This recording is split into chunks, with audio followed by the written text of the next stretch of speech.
আপনারা জানেন যে ২৬-এর বিধানসভা নির্বাচনের আগে জোট সমীকরণ অন্য একটা খাতে বইতে পারে সম্ভাবনাটা জোরালো হয়েছে। বিশেষ করে গতকাল হুমায়ুন কবির, যিনি জনতা উন্নয়ন পার্টির প্রধান, এবং মোহাম্মদ সেলিম, যিনি সিপিএমের সাধারণ সম্পাদক, তাদের প্রায় ১ ঘন্টার বৈঠকের পর আজকে মোহাম্মদ সেলিম বলছেন যে অধীর চৌধুরী সভাপতি থাকাকালীন বাম কংগ্রেস আসনে সমঝোতা হয়েছিল।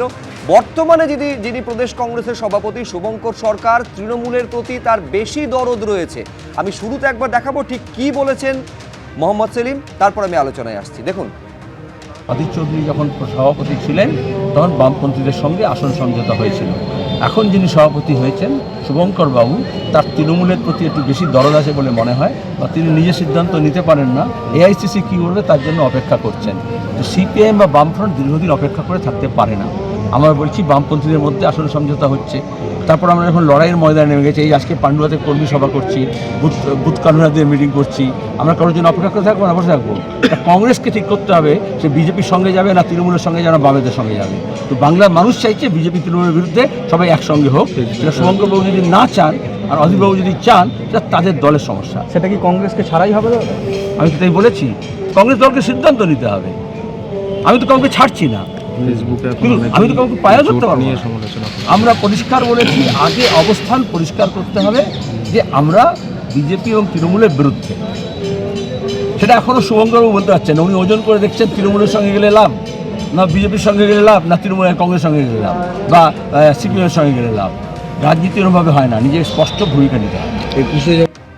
প্রদেশ কংগ্রেস মুখপাত্র সুমন রায়চৌধুরী এই মুহূর্তে আমাদের সঙ্গে আলোচনায় যোগ দিয়েছেন। একেবারে স্পষ্ট একটা তুলনা টানছেন মোহাম্মদ সেলিম। সুমনদা, প্রাক্তন প্রদেশ কংগ্রেস সভাপতি অধীর রঞ্জন চৌধুরীর সঙ্গে শুভঙ্কর সরকারের শুভঙ্কর সরকার তিনি নিজে সিদ্ধান্ত নিতে পারেন না বলে মোহাম্মদ সেলিম অভিযোগ করছেন। দীর্ঘদিন আপনাদের জন্য অপেক্ষা করতে পারবে না সিপিএম। পাশাপাশি তিনি বলছেন উনি এখন জল মাপছেন বা ওজন করছেন যে কার সঙ্গে গেলে লাভ বেশি, কার সঙ্গে গেলে ক্ষতি বেশি। অর্থাৎ এই জোটের সম্ভাবনা কোন দিকে যাচ্ছে বলতো এখন তাহলে আপনাদের কোর্টে।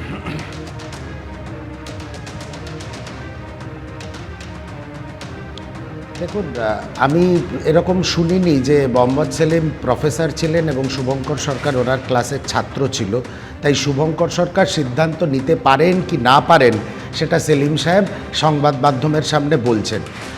শুভঙ্কর সরকার মহাশয় কি বলেছেন? পরিষ্কার কথা, 294টি আসনে আমরা একা লড়ার মতন গ্রাসরুট থেকে আমাদের সংগঠনকে শক্তিশালী করব, এই কথাটা বলার মধ্যে আমি তো কোথাও দোষ খুঁজে পাচ্ছি না।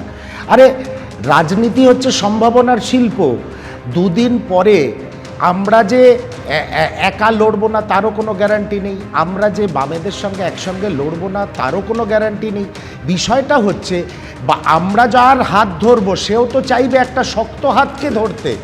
আমি বুঝতে পারছি না সেলিম সাহেব বা বামফ্রন্ট বা অন্যান্য রাজনৈতিক দল যারা বলছেন আমরা বিজেপি এবং তৃণমূলের বিরোধিতা করতে চাই, শুভঙ্কর সরকার মহাশয় কখন ফোন করে মোহাম্মদ সেলিম সাহেবকে বলেছেন যে আমি জল মাপছি, আমি তৃণমূলের প্রতি নরম? কোন ভাষা থেকে আপনারা বা সংবাদ মাধ্যম বা মোহাম্মদ সেলিম সাহেব এটা ধারণা করে নিলেন যে শুভঙ্কর সরকার মহাশয় তৃণমূলের প্রতি নরম? কিসের থেকে?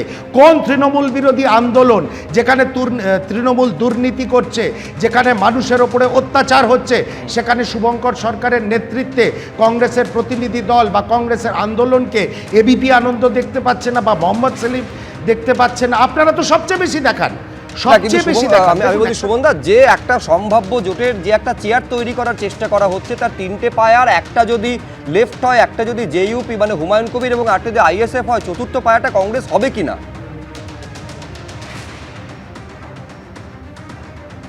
দেখুন, প্রথম কথা একটা পরিষ্কার কথা বলি, আইএসএফ গতবার যে বিধানসভা নির্বাচনে জোট হয়েছিল বা আসন সমঝোতা হয়েছিল সেটা বামফ্রন্টের সঙ্গে কংগ্রেসের, আইএসএফের সঙ্গে কোনোদিন আমাদের জোট হয়নি।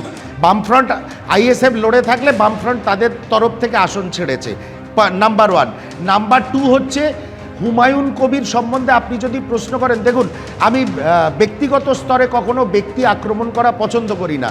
হুমায়ুন কবির সম্বন্ধে যদি আপনি প্রশ্ন করেন, তৃণমূল ছাড়ার পরেই যখন সম্ভাবনা তৈরি হলো ইনি একটা নতুন রাজনৈতিক সমীকরণে আসবেন, নতুন রাজনৈতিক দল করবেন, ঠিক তার আগেই উনি বললেন আমি ভরতপুর আর রানীবাঁধ থেকে রানীগঞ্জ বা সিটটার নাম আমি সঠিকভাবে বলতে পারছি না, আমাদের প্রার্থীরা জিতবে, তারপর আমি দিদির কাছে চলে যাব, দিদি আমার জামাই আদর করে নিয়ে নেবে।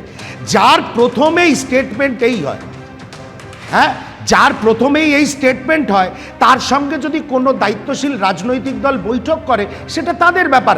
রাজনৈতিক পরিসরে কেউ কারোর সঙ্গে দেখা করতে পারেন, কথা বলতে পারেন, কিন্তু আপনি ডিমার্কেট করতে পারেন না কে তৃণমূলের প্রতি নরম, কে বিজেপির প্রতি নরম, এইভাবে ডিমার্কেট করা যায় না।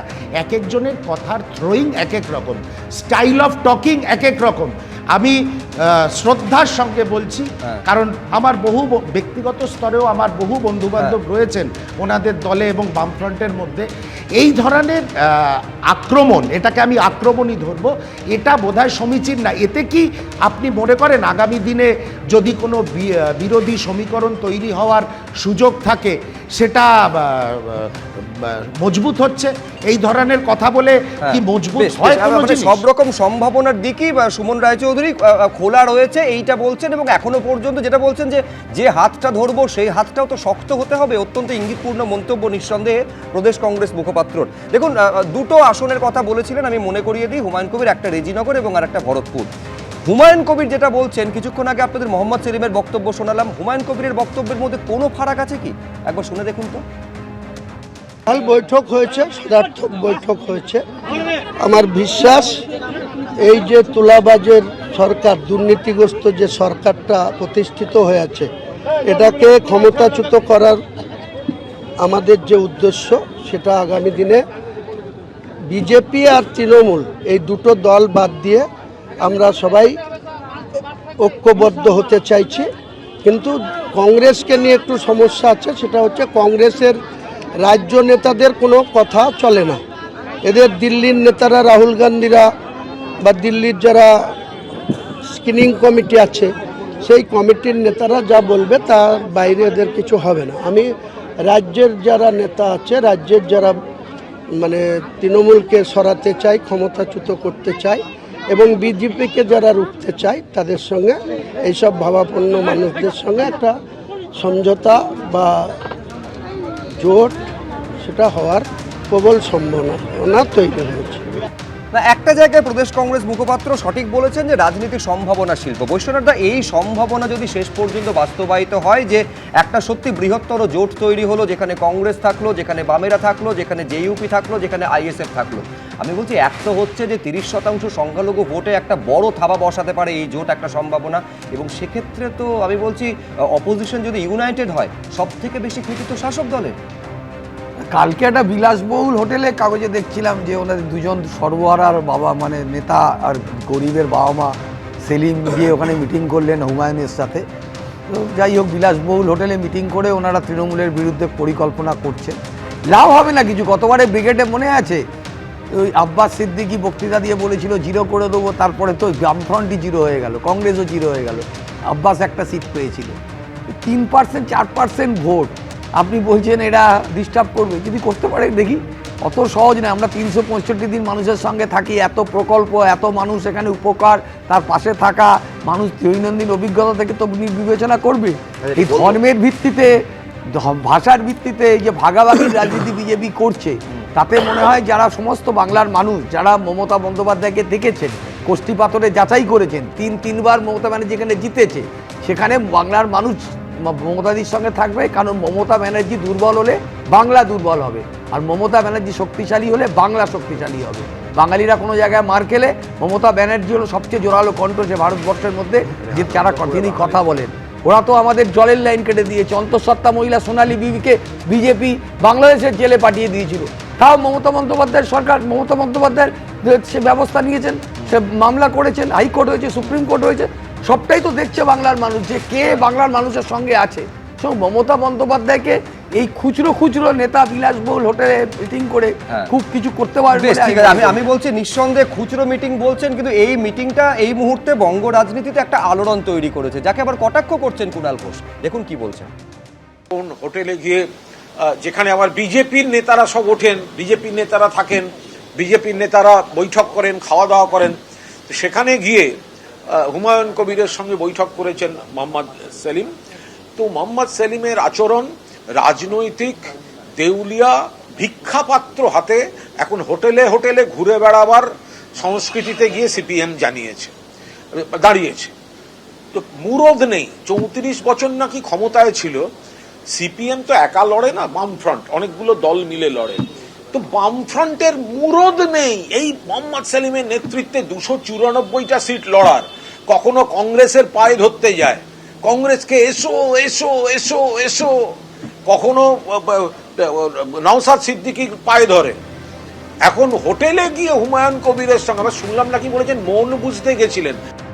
দেখুন, সুমন রায়চৌধুরীর বক্তব্যের উত্তর বামেদের প্রতিনিধি সৈকত গিরি দিতে চাইবেন, কিন্তু আমার পাশাপাশি এই প্রশ্নটা থাকবে, যে হুমায়ুন কবির 30%কে ভাসিয়ে দেওয়ার কথা ভাগীরথীতে বলেন, যিনি মসজিদ বানান, যিনি দলের আগে নিজের জাতিসত্তা রাখেন, যিনি বলেন যে আমি মোল্লাদের নেতা সাজবই, তাদের সঙ্গে সেই বামেদের একেবারে শীর্ষস্থানে থাকা নেতা গিয়ে বৈঠক করছেন, যে বামেরা নিজেদের একেবারে প্রগতিশীল থেকে শুরু করে ধর্মনিরপেক্ষ বলে। এটা কি সৈকত স্ববিরোধিতা হচ্ছে না? আচ্ছা, যখন এই কাটিয়ে দেওয়া ভাসিয়ে দেওয়া এইসব কথা বলেছিল, তারপর তো মমতা বন্দ্যোপাধ্যায় একই মঞ্চে বসেছিলেন। তারপর তো ভারতীয় জনতা পার্টির মিটিংয়ের মঞ্চ আলো করে বসে থাকা কার্তিক মহারাজ আর হুমায়ুন কবির একই অনুষ্ঠানে হাসিমকে গলা জড়িয়ে ধরিয়েছিলেন। সব নীতি নৈতিকতার দায়ভার শুধুমাত্র শূন্য হওয়া বামেদের। যাদেরকে শূন্য শূন্য বলে 24 ঘন্টা গালিগালাজ করেন, তাদের জন্য রাত জেগে জেল খাটা আসামিকে বিজেপি করছে বলে বামেদের করতে কোনো বাধা নেই। দেখুন, আমরা এই রাজ্যে তৃণমূল বিজেপি বিরোধী সবাইকে একসঙ্গে চাই। আমি শুধু সুব্রত, সবাই বলেছে, আমি কাউকে ডিস্টার্ব করিনি। আমার দুটো স্পষ্ট বক্তব্য। এই যে আপনি একটু আগে কংগ্রেসের প্রতিনিধির কথা বললেন না, যে শক্ত হাত ধরতে চাই। আচ্ছা, কালীগঞ্জ উপনির্বাচনে কিন্তু আমরা বামপন্থীরা একবারও ভাবিনি যে দুর্বল কংগ্রেসের পাশে দাঁড়াবো কিনা। আমরা তখন কিন্তু শক্ত হাতের কথা ভাবিনি। আমরা ভেবেছি তৃণমূল বিজেপির বিরুদ্ধে কংগ্রেসকে সমর্থন করা উচিত। আমাদের একটা বাচ্চা মেয়ে তমন্না খুন হয়ে গেছিল। একটা তৃণমূল বিজেপি বিরোধী তৃতীয় বিকল্প করতে হবে। নির্বাচন আর কতদিন বাকি, কতদিন অপেক্ষা করব? কংগ্রেস যদি চায় এই রাজ্যে তৃণমূল বিজেপিকে হারাতে, তাহলে কংগ্রেস তো সেই ভূমিকা পালন করতে পারে। কেন কংগ্রেস সেই ভূমিকা পালন করছে না? আর আজকে তৃণমূলকে আমাদের জ্ঞান দিতে হবে না। যে তৃণমূল 11 সালে ডান দিকে সিদ্দিকুল্লাহকে বসিয়ে রাখতো, বাম দিকে RSS এর সাহায্য নিত, 98 সালে বিজেপির কাছ থেকে টাকা নিয়ে দল খুলেছিল, আর বিজেপি নেতার ফলের রস দিয়ে অনশন ভেঙেছিল, যারা এই রাজ্যে বিজেপির 3-3বারের দেওয়াল লিখেছে, তারা আজকে নীতি নৈতিকতার পাঠ দেবে? আমরা মুর্শিদাবাদ, মালদা, গোটা রাজ্যে সংখ্যালঘু ভোটার যাদেরকে তৃণমূল তাদের বাপের সম্পত্তি মনে করতো, তাদের তৃণমূলের কাছ থেকে ছিনিয়ে নেব। আমার এখনো 3 জন অতিথি বলার বাকি রয়েছেন। শুরুতে রবীন্দ্রনাথ ভট্টাচার্যের কাছে আসবো। কোন দিকে যাচ্ছে পরিস্থিতি মনে হচ্ছে? দেখুন, আমি মনে করি বামফ্রন্ট যদি এই জোটটা করে, মানে যদি সেই দিকে যায়, তাহলে সিপিএমের নিঃসন্দেহে সিপিএম একটা ভালো জায়গায় পৌঁছবে। প্রথম কথা বলি যে আদর্শ করতে গিয়ে যদি সামাজিক যে সেকশন বা সোশ্যাল সেকশন বা সামাজিক যে অংশ, তাকে যদি আমি বাদ দিয়ে দিই, তাহলে কিন্তু সেই ভুলটা সিপিএম দীর্ঘদিন ধরে করে আসছে। আপনি যদি জনতা উন্নয়ন পার্টির এজেন্ডা দেখেন, তাহলে উনি যে কথাগুলো বলছেন, এক বাবরি মসজিদ জায়গাটুকু বাদ দিবে, আপনি আর সব যে ওই করাপশন, মুসলিম সমাজের সার্বিক বিকাশ, তারপরে এম্পাওয়ারমেন্ট অফ দ্য মুসলিমস, এই যে দাবিগুলো, এটার সঙ্গে তো সিপিএমের কোনো তফাৎ নেই। যদি সুমনবাবু বলছেন যে সম্ভাবনা শিল্প, সম্ভাবনা শিল্প তো কথার মাধ্যমে, তাকে তো একটা ট্রাস্টির মাধ্যমে হাতে বাবরি মসজিদ সমর্পণ করে জনতা উন্নয়ন পার্টির এজেন্ডা পুরো সেকুলার করা যেতেই পারে। সেই জায়গায় সিপিএম যদি যাওয়ার জন্য চেষ্টা করে, সেই জায়গায় যদি যাওয়ার জন্য সিপিএম সমস্ত মুসলিম সমাজকে এক করবার চেষ্টা করে, তাহলে দোষটা কোথায়? এবং সেই জায়গাটায় যাওয়ার ক্ষেত্রে কংগ্রেস কেন হাত বাড়িয়ে দিচ্ছে না? যদি তাদের ইচ্ছা থাকে যে এই রকম একটা অ্যান্টি বিজেপি, অ্যান্টি তৃণমূল এই যে ভোটগুলোকে তারা একত্রিত করবে, তাহলে সেই জায়গায় তো তাদের এগিয়ে আসা উচিত ছিল। নিশ্চয়ই এবার কংগ্রেস কি অবস্থান নেবে, নিশ্চয়ই আমাদের সেদিকেও নজর থাকবে। আমি বিজেপির মুখপাত্রের কাছে আসবো, কিন্তু তার আগে সুমন রায়চৌধুরী অনেকক্ষণ থেকে কিছু উত্তর দিতে চাইছেন। সুমন দা,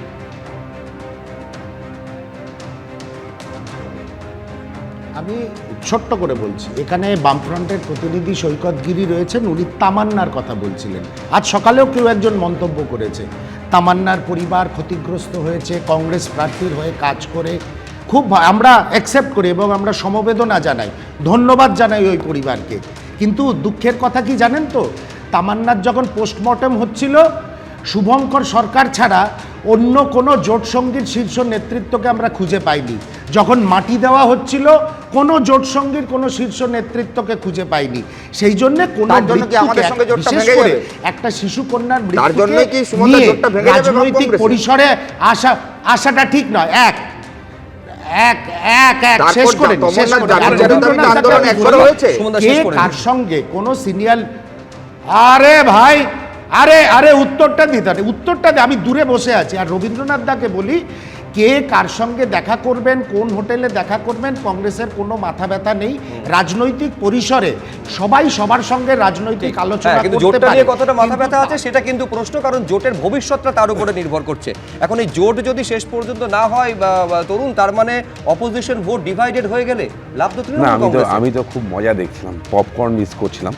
দেখো, বন্ধুভাগে সন্তান লাভের আশা বামফ্রন্টের অতি পুরনো। 2016 সালে কংগ্রেসকে নিয়ে ভাবলো এবার একটা সন্তান হবে, হলো না। 21-এ কংগ্রেসকে দিয়ে আর হলো না, সাথে আইএসএফকে নিয়ে আসলে বলে এবার তো হবেই, হলো না। 2000 তারপর বাই ইলেকশানে যদিও বাম, কংগ্রেস, আইএসএফ সব মিলে একজন সন্তান আসলো পৃথিবীতে, সন্তান টিকলো না। 26-এ এখন 4-এর জোট চাই। তো কংগ্রেস, আইএসএফ, হুমায়ুন সবাইকে নিয়ে কিন্তু সন্তান লাভ কি হবে, প্রশ্ন থাকবে। তোমাদের না, ভয় না, লাগছে? তোমার দাঁড়াও, শেষ করে উনিশের দাও। কথাটা শেষ বলতে করে হবে, দাও। 19-এর ভদ্রতা রাখো না, ভদ্রতা রাখো, যেখানে ভদ্রতা রাজনীতি রাখো। গেছিল, দেখো, সেখানে তৃণমূলের ঘরে যাচ্ছে, তার জন্য বিজেপির ব্যথা হচ্ছে, কষ্ট হচ্ছে। 1977 সালের আগে বামফ্রন্টের রেগুলার অভিযোগ ছিল তাদের কর্মীরা নাকি কংগ্রেসের হাতে খুন হয়েছে। পোস্ট 77 কংগ্রেস অভিযোগ করত তাদের কর্মীরা বামফ্রন্টের হাতে খুন হয়েছে। এই একে অপরের রক্তমাখা হাত, রক্তমাখা ভাত, এই করে আমি বলছি এই তারা সংবাদপত্রের ভবিষ্যৎটা কোন দিকে, তার কারণ সময় তো আর 3 মাসও নেই। বিশ্বনাথ চক্রবর্তী কি মনে করছেন? না, দেখো, আমি প্রথমে বলবো যে শুভঙ্কর সরকার কিন্তু এর আগে একাধিকবার বলেছে 294টা আসনে কংগ্রেস প্রার্থী তৈরি করে রাখতে হবে।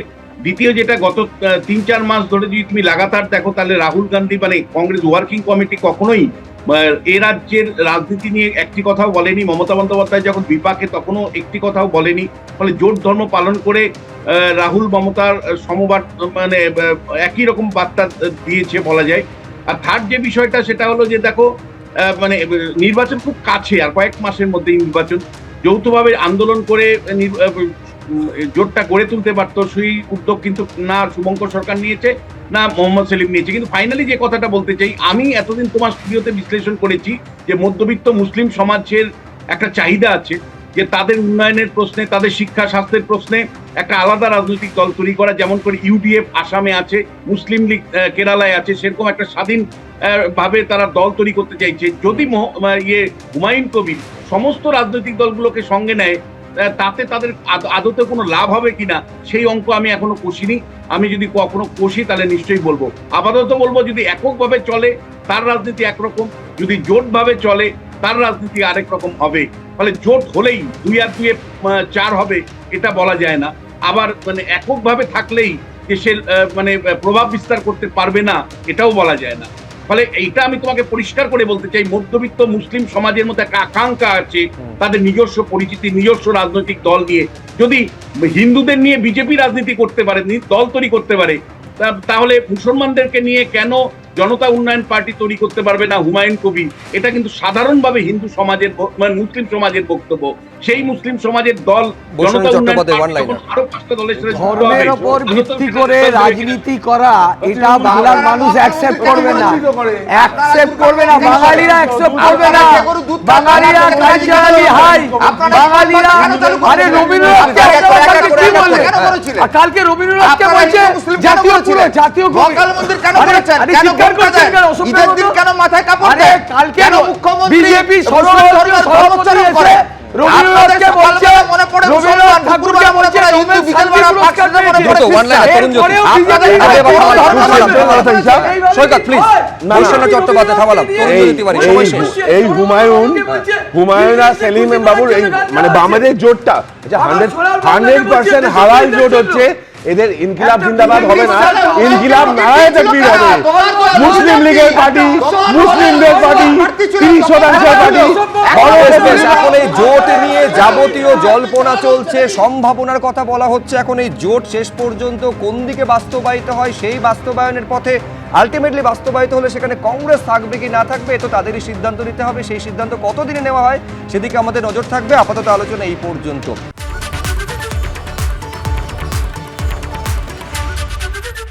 এবিপি আনন্দ, এগিয়ে থাকে, এগিয়ে রাখে।